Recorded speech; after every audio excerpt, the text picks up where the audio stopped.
Welcome. This is Shakti Carola Navran for your weekly power astrological forecast. So nobody has appeared here yet, but I might get started anyway and see if it's actually working. So I'll hang in there here for a moment. Okay, so we're live. It's working. Okay. So what we're going to do today, we will start out with what's happening. And we have the moon in Pisces opposing Jupiter. We have the moon conjuncting Chiron. That's a big one. Then we have the Pluto trining Jupiter. And the Jupiter is in conjunction with the North Node. So that's the last of the exact trine. So we're going to talk about that. And we still have 4 planets retrograde.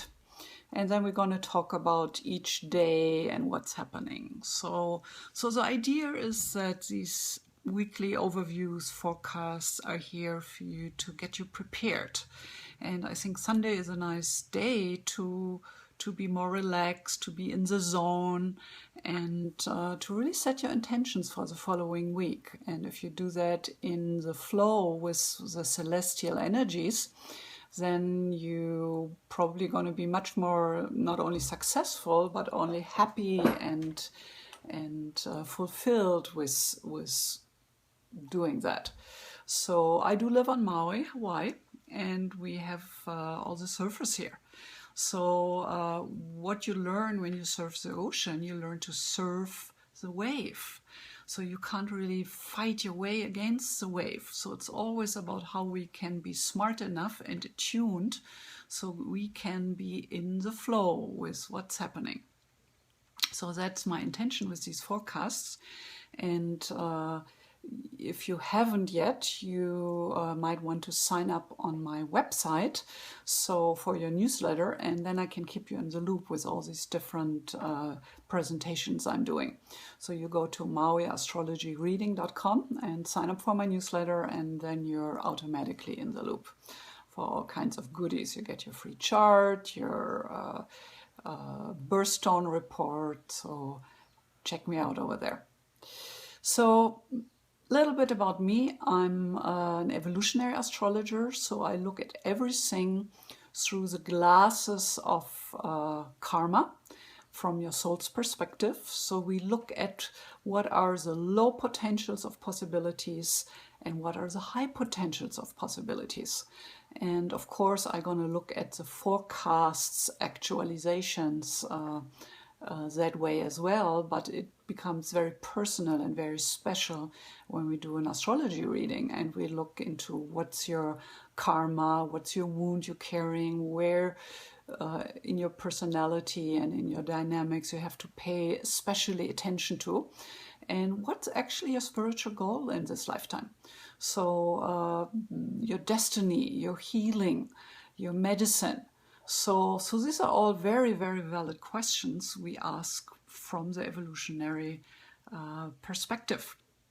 So these little forecasts I'm doing, the weekly overview, the daily little snippets on Instagram and on my Facebook page, they're all really designed to make you more aware of yourself and what you're feeling and what your thoughts are and your beliefs.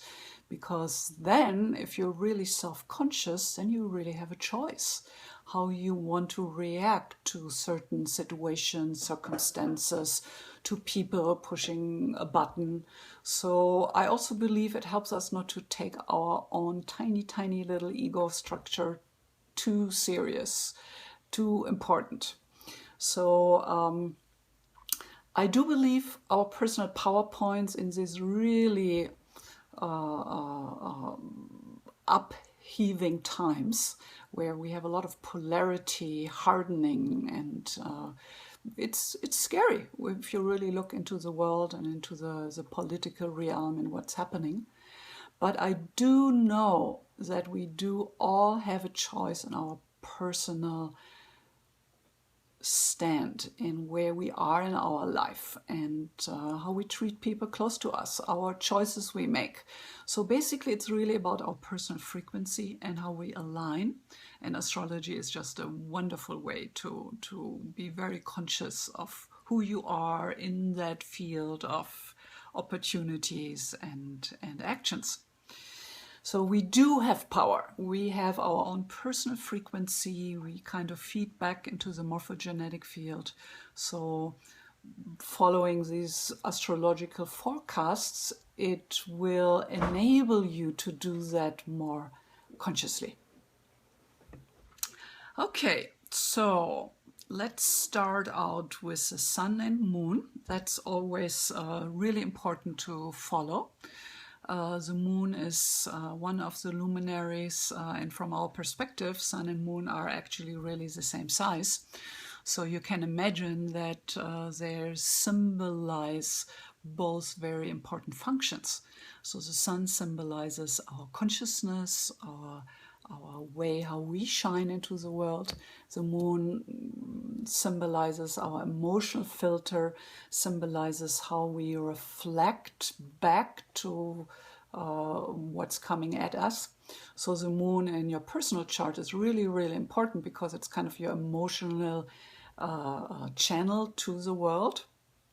In the forecasts, the moon plays a big role, even if it's very fast. So every transit you will have in your own personal chart will be kind of over pretty fast. But nevertheless, the moment it's happening, it's strong, it's impactful. So we pay a lot of attention in astrology when we talk about beginning moments. We take a deep look at where the transiting moon is. So there's the fixture of the void moon where you don't want to start anything under. So, and because the moon is so fast, it will connect with your planets in your birth chart quite often. So these are the actualizations we're talking about. Okay, so let's get started with the week.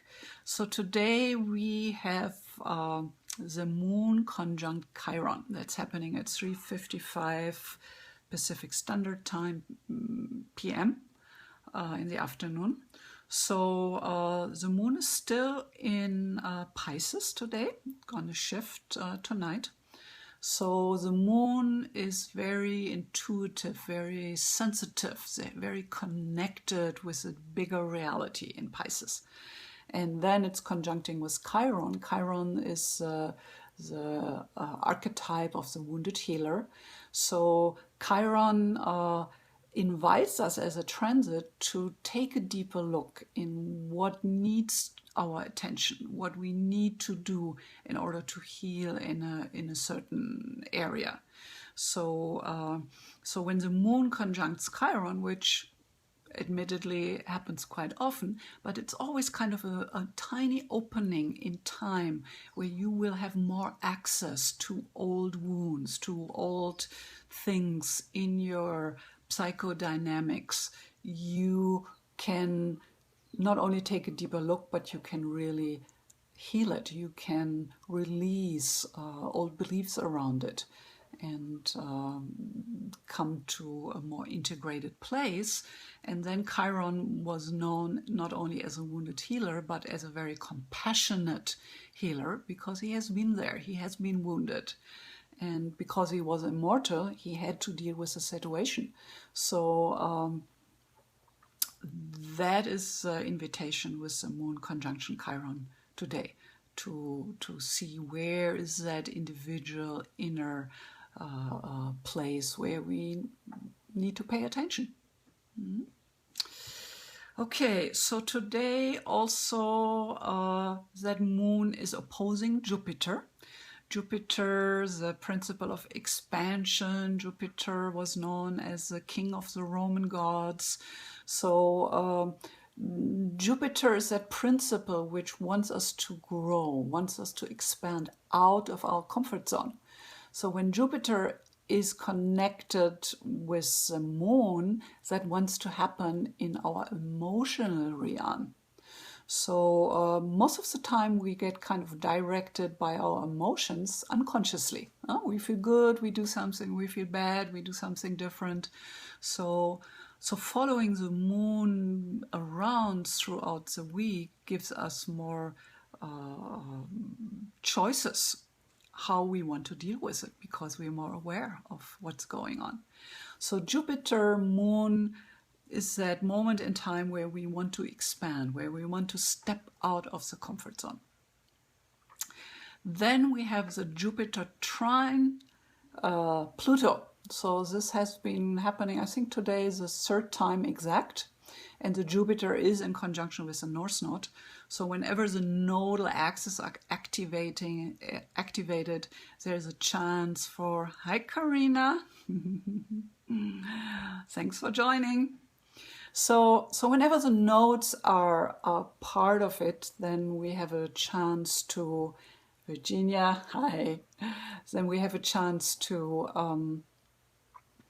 do some karmic releasing of old structures. We are really ready to let something go. And the North Node is our destiny, our spiritual goal. So Pluto trining Jupiter, remember, trine is kind of a harmonious, easygoing connection, but nevertheless, whoever connects with Pluto, the god of the underworld, the god of death and rebirth, that's always kind of impactful. But in a trine, pushing your boundaries, Jupiter, grow, asking questions about deeper meaning in life, has to do that you can really reach that, has to do with you have to let go some old beliefs, some old ideas about yourself, so you can actually really push that comfort zone. So we still have 4 planets retrograde. At the end of the week, it will be the same, even if there are some changes coming up. So, yeah, let's go through the days here. So, Monday, the 27th, the big event is that Chiron turns retrograde. So Chiron, the wounded healer, which is conjuncting the moon today, so we talked a little bit about it already. When a planet turns retrograde, it's kind of retracing its steps into degrees of the sign it is in, it has been in before. So in a way, it's going back of the energy flow. So things are slowing down. We are not as able to move forward. But it's also a chance to revisit. It's a chance to deepen. So here, Chiron retrograde is a chance to deepen our connection to our healing process. And I mean, if you're in my age, there are always things you want to heal and deal with and symptoms.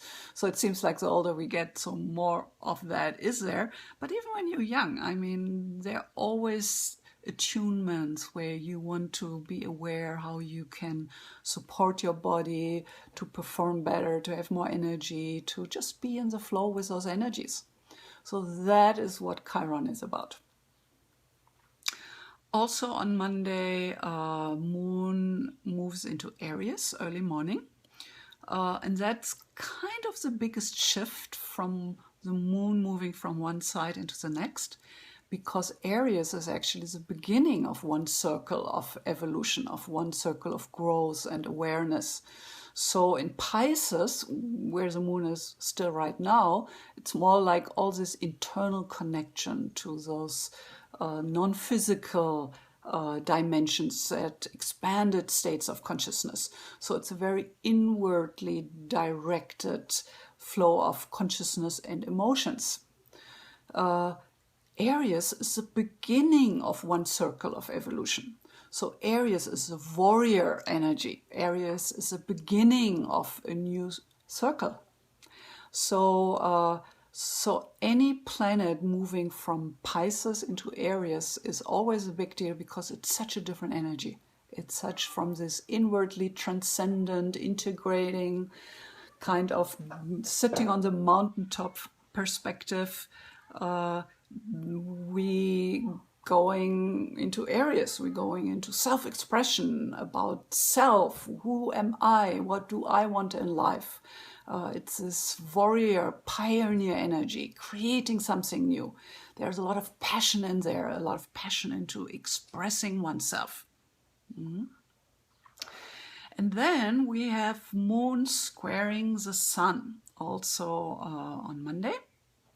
So Moon, inner world, Sun, consciousness, so there's a friction. So the belly wants something different than the head or your consciousness, your understanding. So Monday, I think it's going to be a big day. We always will feel these kind of conflicting energies. Tuesday, 28th, Moon is squaring Pluto, and remember that Moon is in Aries, so it's already feisty and fiery and passionate and kind of overboard.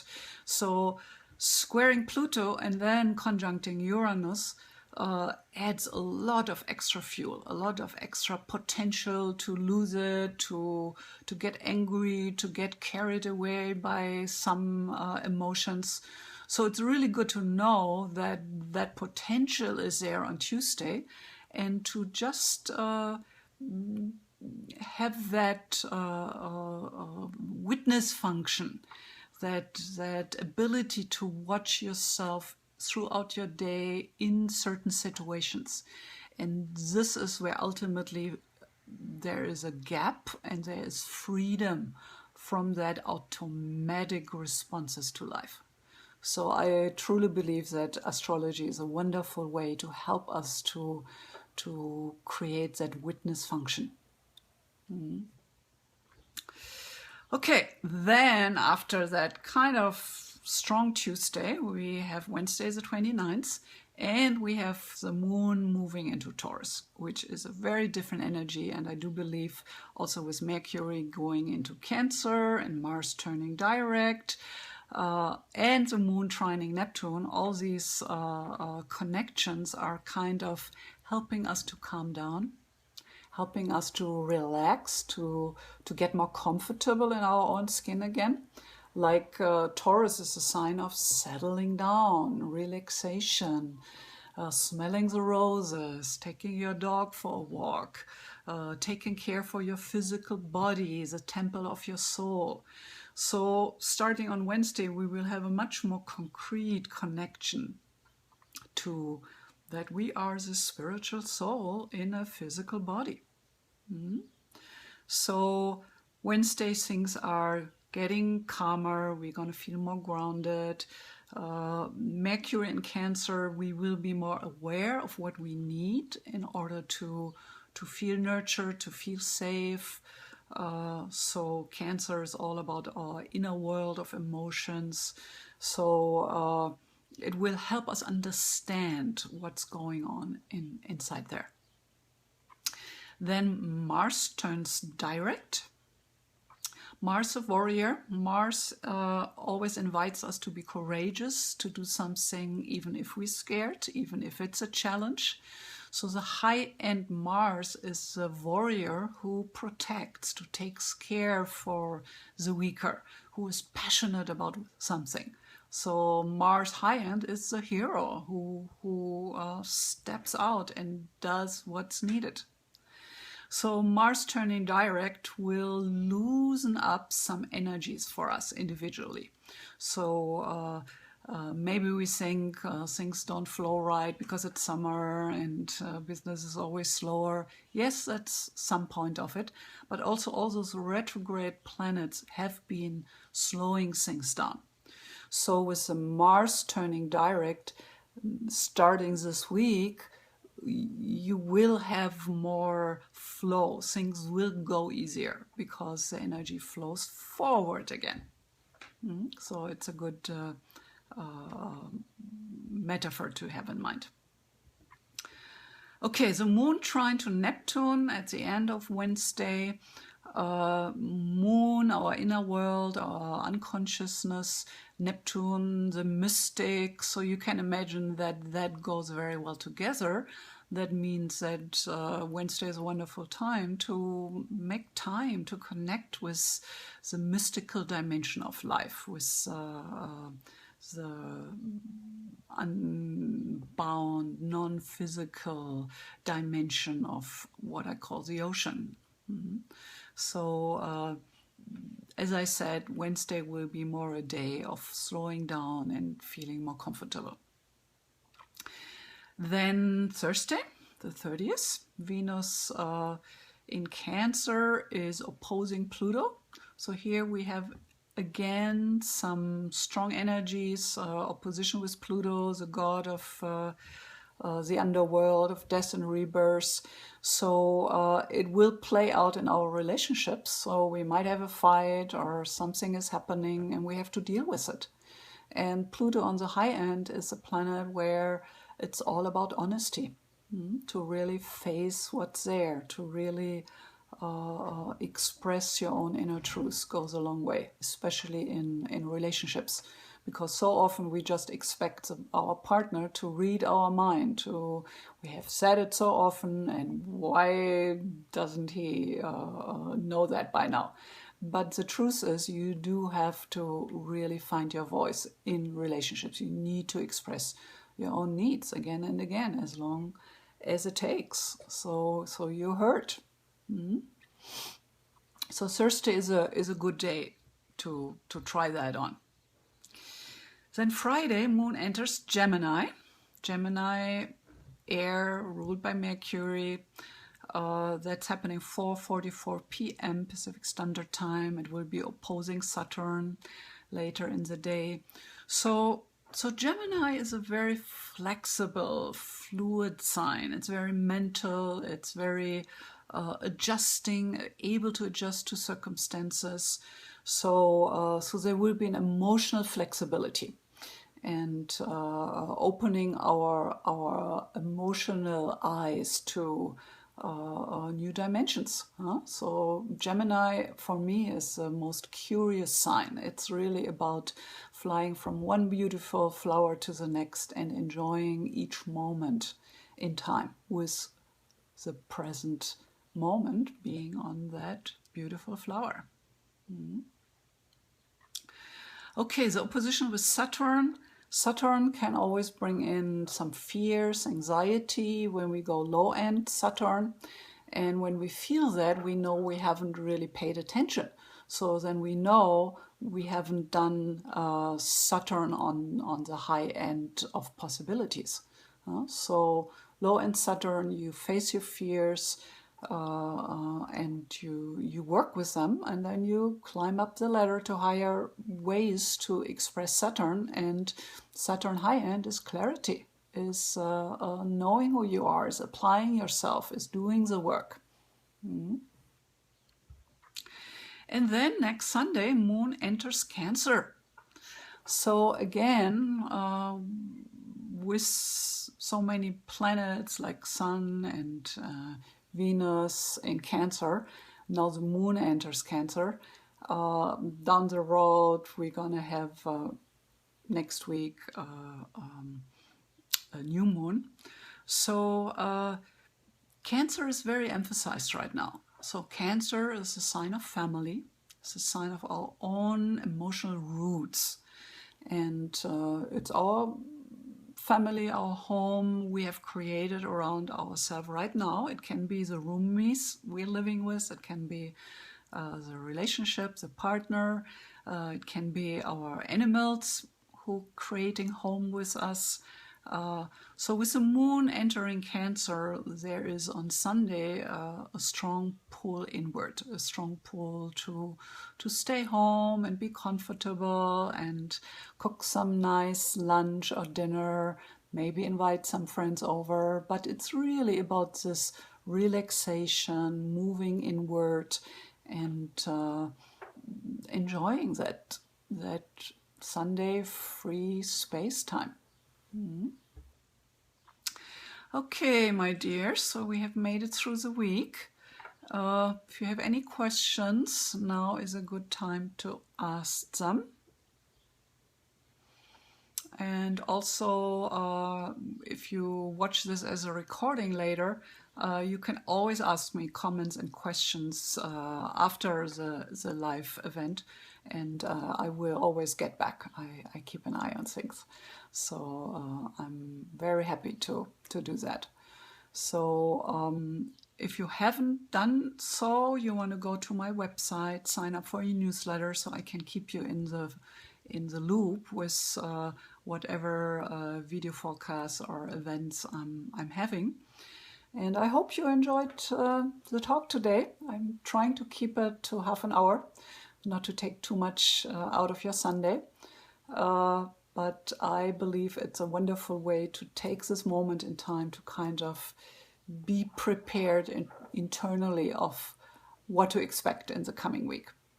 So if there are no questions, then I wish you a happy Sunday.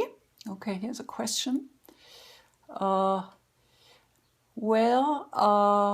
Is there like a weekly approach rather than day by day? Okay, so I do two things. I do the weekly overview, which is just intended to give you the option to ask questions, to be more personal connected with me and having that chance. So the weekly overview is kind of to set the tone for the coming week. Then I do on my Shakti Carola Navran general page, I do a daily 1-minute update of what's going on and how to adjust, how to set the tone for the day. And that is on Instagram too. So if you like this kind of just little tidbits, and sign up on those pages. Virginia, does that answer your questions there?